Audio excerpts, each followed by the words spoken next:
Hey, salut les amis, bienvenue dans ce nouveau voyage à travers l'histoire des rois de France co-animé avec notre invité Maxime. Ce 10e et dernier épisode est consacré au roi Louis XVI, connu pour sa fin de vie tragique. On va revenir ensemble sur deux grands moments de son règne, d'abord sur son combat contre les parlements, puis évidemment sur la Révolution, dont les événements auront un peu plus tard non seulement raison du roi, mais aussi de la monarchie absolue. Allez, c'est parti!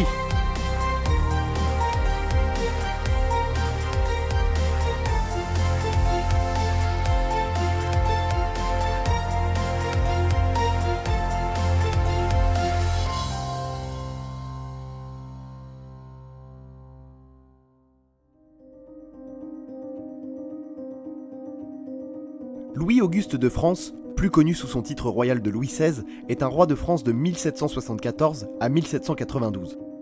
Tristement célèbre dans l'histoire pour avoir essuyé de plein fouet la Révolution française, qu'il paiera au prix de sa vie, ce roi a pourtant entrepris de grandes réformes avant de perdre le contrôle du royaume. Souvent entouré de personnages qui ont été un grand soutien dans la mise en œuvre de sa politique, le roi a mené une relation ambiguë avec les parlements, afin de garder la puissance royale à son sommet.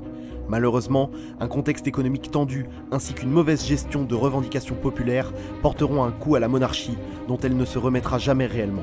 Mais avant cela, revenons un peu en arrière.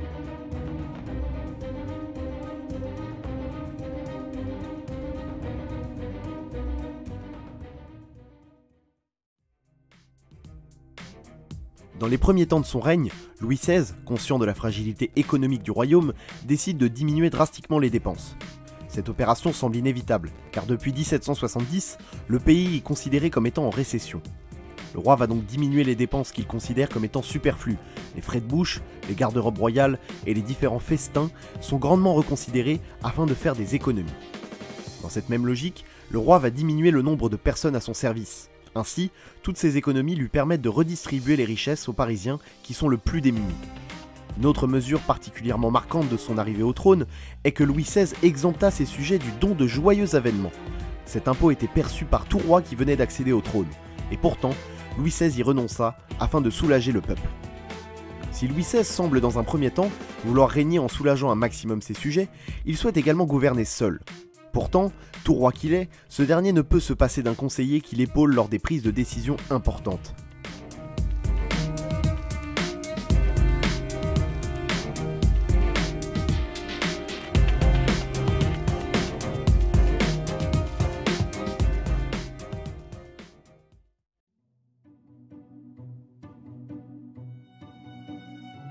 Cependant, à l'inverse de ses prédécesseurs, la stabilité du poste de conseiller royal sera légèrement compromise. En effet, le roi aura 7 principaux ministres d'État, ce qui démontre une certaine difficulté à coopérer avec le roi.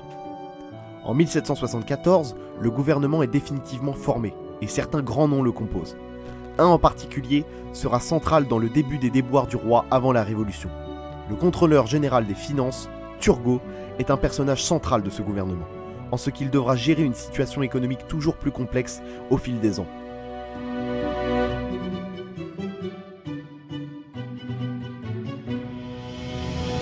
Le 1er juillet 1774, Turgot annonce au roi un déficit économique de 22 millions de livres.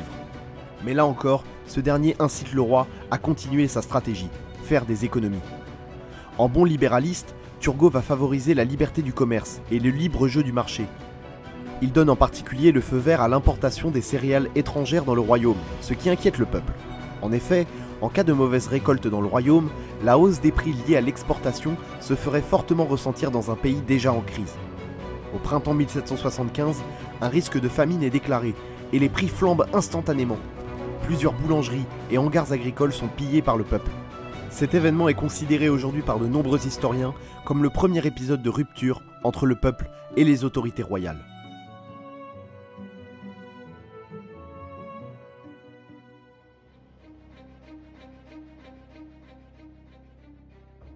Un autre point central du règne de Louis XVI, avant la Révolution, sera la relation ambiguë qu'il entretiendra avec les parlements. En effet, sous l'Ancien Régime, le roi dispose de tous les pouvoirs, et il est le seul à pouvoir déléguer une partie de ses compétences afin qu'une institution puisse prendre des décisions à sa place. En réalité, les parlements avaient déjà commencé à s'émanciper de ce principe via la pratique de leurs fonctions, à savoir rendre la justice au nom du roi. Au fil des siècles, les parlements ont acquis un tel pouvoir que sous le règne de Louis XV, ces institutions sont capables de rivaliser avec la puissance du roi. Conscient que les parlements avaient acquis un pouvoir trop important, Louis XV les avait tout bonnement vidés de leur substance, judiciaire, civile et politique, laissant par là même une simple coquille vide. Mais Louis XVI, contrairement à son prédécesseur, rappellera tous les magistrats exilés le 25 octobre 1774, afin que ces derniers reprennent leurs fonctions exactement comme avant. Il est très curieux que le roi ait recouru à une telle mesure. Cette démarche participe forcément à affaiblir son pouvoir ainsi que son autorité. Mais alors pourquoi l'aurait-il fait ? Il se pourrait que le roi ait voulu faire remonter sa cote de popularité en accordant une place importante à une institution appréciée du peuple. Une autre explication réside dans le conseil du comte de Maurepas, qui voyait mal comment un monarque pouvait régner sans faire appel au Parlement. Mais malheureusement, ce rappel des parlements n'aura pas l'effet escompté pour le roi. Les parlements ne verront pas du même œil que le roi les réformes économiques et sociales que ce dernier veut mettre en place. Le ressentiment du roi envers les parlements, des parlements envers le roi, et du peuple à l'égard de ces institutions qui ne semblent plus qu'avoir leur intérêt en tête, ne fera qu'augmenter. Les germes de la Révolution française sont présentes, et la phrase de Madame Campan, femme de chambre de Marie-Antoinette, se révélera tout à fait exacte quand celle-ci déclara « Le siècle ne s'achèvera pas sans que quelque grande secousse vint ébranler la France et changer le cours de ses destinées. »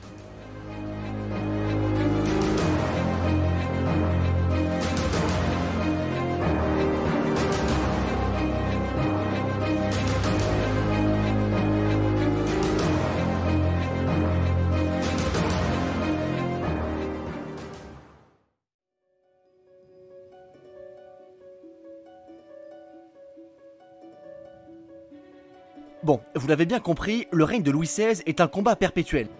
Ne bénéficiant pas de la même aura que ses prédécesseurs, le dernier monarque absolu se heurte surtout à la marmite populaire prête à exploser, signe d'un ras-le-bol général dû à un pouvoir toujours plus centralisé, à une situation économique dramatique ou encore à une hiérarchie de classe pesante. La suite, vous la connaissez, c'est la Révolution française. Justement, retraçons ensemble le chemin qui a mené à la Révolution, puis à la décapitation de Louis XVI.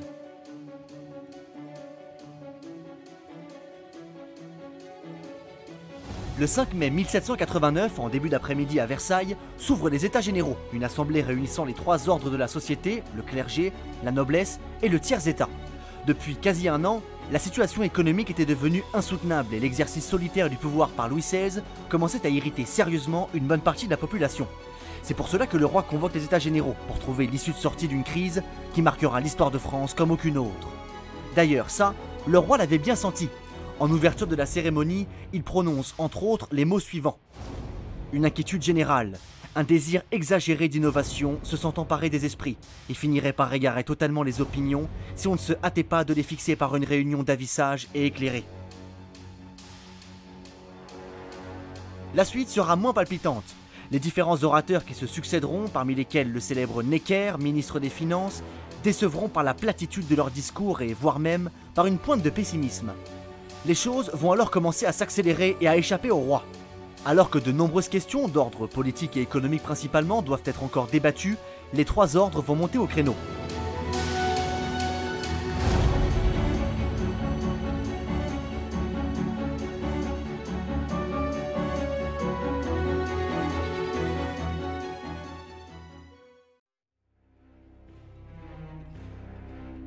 Le 6 mai 1789, le tiers-état se déclare en assemblée.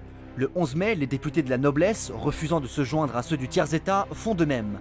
Le 17 juin, le tiers-état, estimant qu'il représente 96% de la population, s'érige en assemblée nationale. Louis XVI, qui en théorie n'a pas le droit d'intervenir, sent que les états généraux lui échappent. Ce dernier décide alors de temporiser. Il fait fermer la salle où les états généraux s'y réunissaient. Et c'est à partir de là que la fièvre va monter, menant inéluctablement à la Révolution. Le 20 juin 1789, les députés du tiers-état découvrent la fermeture de la salle. Irrités par cette décision, ils décident, sur proposition d'un certain Guillotin, de se réunir autre part dans la salle du jeu de paume. De là émerge le fameux serment du jeu de paume qui, concrètement, consiste en la promesse des députés du tiers-état de ne jamais se diviser et de rester unis face aux deux autres ordres et au roi. Le 23 juin 1789, le roi ouvre une séance royale durant laquelle il fait des concessions devant les trois ordres, mais déclare nulle la constitution de toute assemblée émanant de quelconque ordre. Il se réaffirme en tant que seule autorité légitime du royaume et surtout, seul représentant du peuple. Cette dernière assertion irrite le tiers-état mais aussi le clergé et la noblesse. À partir de là, le dilemme est très simple pour le roi, accepter la monarchie constitutionnelle avec la création d'une assemblée ou bien se résoudre à l'épreuve de force.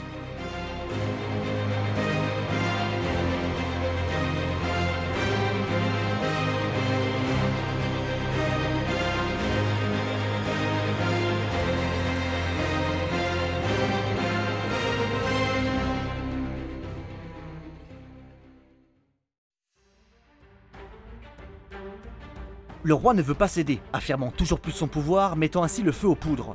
Le 27 juin, alors que les états généraux ne sont pas encore terminés, le roi fait déployer autour de Versailles 3 régiments d'infanterie au cas où les choses dégénéreraient. Petit problème, une bonne partie de l'armée fait défection et jette les armes. Louis XVI va alors prendre les devants, faisant un peu le ménage parmi ses ministres. Il renvoie Necker, ministre des Finances, et le remplace par Louis de Breteuil, monarchiste convaincu.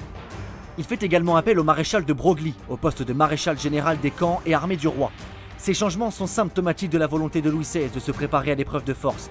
La rupture entre le roi et le peuple semble être irrémédiable. Suite à ces nominations, plusieurs manifestations éclatent dans Paris comme aux Tuileries. Et là, les événements vont alors commencer à s'enchaîner. Le 14 juillet 1789, une foule de 40 à 50 000 personnes se présente devant l'hôtel des Invalides avant d'y entrer pour y dérober des fusils. Louis XVI ordonne à sa garde de ne pas charger contre les manifestants, préférant laisser passer l'orage que de résister, ce qui, selon lui, serait fatal pour la monarchie. En fin de matinée, les manifestants s'emparent de la Bastille, dont le gouverneur Launay capitule. La foule y pénètre et s'empare des munitions. Le lendemain, à son réveil, le roi apprend les événements de la veille que le duc de La Rochefoucauld lui relate. Selon la légende, le roi lui dit « C'est une révolte ?» Ce à quoi La Rochefoucauld lui répond « Non, sire, c'est une révolution. » La suite est celle d'une perte de contrôle totale qui aura raison du roi et de la monarchie absolue, au profit d'une assemblée constituante qui règne désormais sur le pays.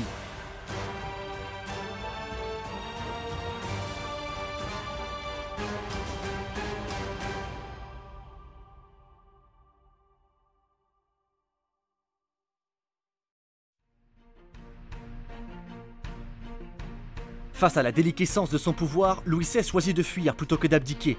Le roi construit un plan d'évasion en direction de Montmédy dans l'est de la France. La finalité du projet divise les historiens, mais il y a fort à parier que le roi avait l'idée de rejoindre l'Autriche ou la Prusse pour chercher des alliés et ainsi organiser une vaste contre-révolution. Mais bon, tout cela n'est que de la spéculation puisque le roi est arrêté en chemin à Varennes le 21 juin 1791. Le roi et la reine, Marie-Antoinette, sont entendus par l'Assemblée et Louis XVI dément tout projet de quitter le territoire national. Mais la fin est proche pour Louis XVI qui vit ses dernières heures en tant que roi absolu du royaume de France, mais aussi ses dernières heures tout court. À la fin de l'année 1791, une constitution est rédigée par l'Assemblée. On vient de basculer dans un nouveau régime, la monarchie constitutionnelle. Cette constitution n'empêchera pas la France de plonger au cœur d'une crise provoquée par une mauvaise situation économique et par les guerres coûteuses que le roi mène contre l'Autriche entre autres. Le 20 juin 1792, un an jour pour jour après le serment du jeu de paume, de nouvelles manifestations éclatent. Le 11 juillet, l'Assemblée déclare, je cite, « La patrie en danger ». Le 10 août 1792, date majeure de la Révolution française, des émeutes secouent Paris et plus largement la couronne de France. Les insurgés obtiennent de l'Assemblée la suspension du roi. C'en est fini de la monarchie constitutionnelle. Va alors se mettre en place la Convention, un régime dans lequel c'est le Parlement qui gouverne. Parmi les députés qui le composent, quelques grands noms de révolutionnaires répondent à l'appel, Danton, Marat ou encore Robespierre. La Convention sera notamment à l'origine d'un événement majeur du règne de Louis XVI, son procès. Les conclusions sont sans appel. Le roi est jugé coupable pour conspiration contre la liberté publique et la sûreté générale de l'État. Le 21 janvier 1793, après un vote des députés, Louis XVI est guillotiné place de la Révolution, actuellement la place de la Concorde.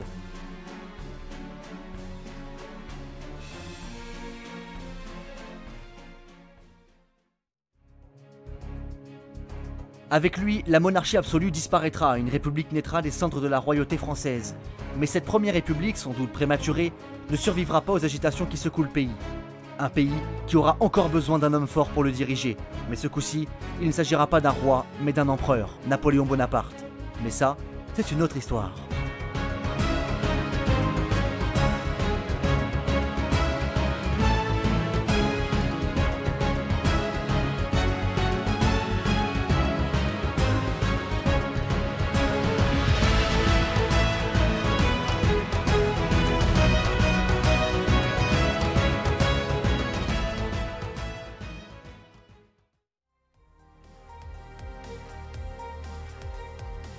Les amis, j'espère que ce 10e et dernier épisode de notre série sur les rois de France vous a plu. Ce voyage au cœur du règne tourmenté de Louis XVI clôture une belle série d'épisodes que nous avons pris un grand plaisir à faire. C'est aussi le moment de faire une courte pause pour revenir avec de nouveaux contenus très bientôt. Donc je vous invite à nous rejoindre sur Instagram à travers l'Histoire Podcast ou sur Facebook à travers l'Histoire pour voir les coulisses du podcast et ainsi suivre les projets en cours. Quant à moi mes chers amis, je vous quitte et je vous dis à bientôt pour un prochain voyage à travers l'Histoire.